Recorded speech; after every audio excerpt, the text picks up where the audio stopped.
We're down in the garage, it's super dark, so I'm using the iPhone. It's much better than the DSLR. But today we're going to put on these carbon canards. I got them with the diffuser for the Audi. So they just go on the sides here.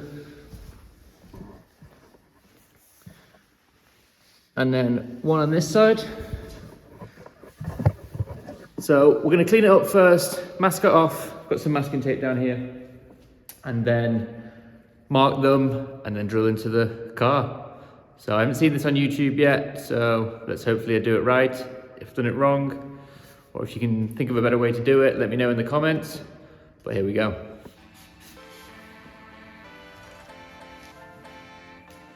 So I just cleaned up this area here, and I'm hoping, without having to take anything off, see if I can get a light, that inside this lip, just here is where I can drill through and screw. There you go, so inside this lip here I can screw and the two holes, and then fingers crossed it should be easy. So my plan is to mask up both of the holes on each canard, so 2 on this one, 2 on the next one, mark where the holes are, and then put a mark on the outside edge so that you see I've wrapped the tape over, and that's roughly where the hole would be. Next, I'm going to line up the canard on the bumper, making sure that point is in line with the body line, and put the tape on the bumper in the same place it is at the top and the bottom of the canard. This will make it easier to transfer the marks from the carbon part to the bumper once I mark them on the canard.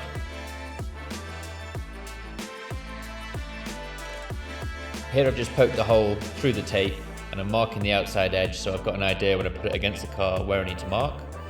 And I'm going to measure from the outside edge to the centre of each of the holes. One was 1.7 and one was 2 centimetres in, but yours might be different. Here I'm just lining it up again, making sure that point lines up with the body line before I mark where we're going to drill. And then we're going ahead drilling.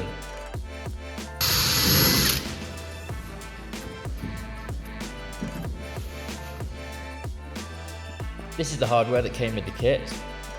It's a 6mm bolt with an Allen key head and a washer, and that just screws from the inside of the car into the carbon piece.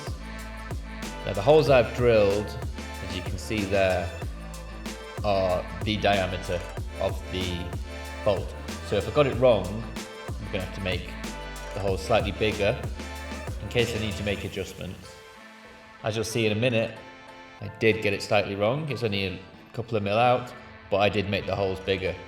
And here, what I've done is put a rubber spacer on the back just to make it a bit wider because the hole was bigger, and it worked a treat.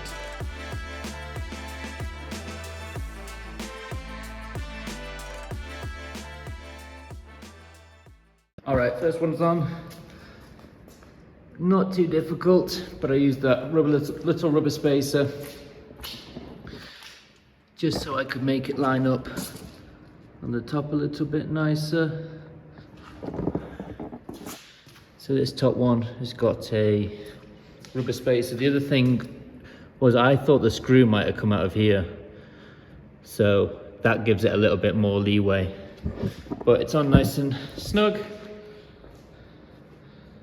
So that's with the carbon. And then without. What do you think? With or without? I'm gonna get this side on. So they're both on. First one, really nice. Second one, I had a little bit of a problem.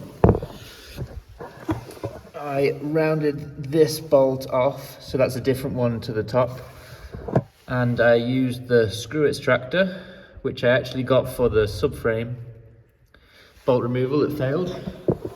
It worked on this one, so I'm gonna go find some new hardware, which will go well because I've got the side skirts for the A45 now.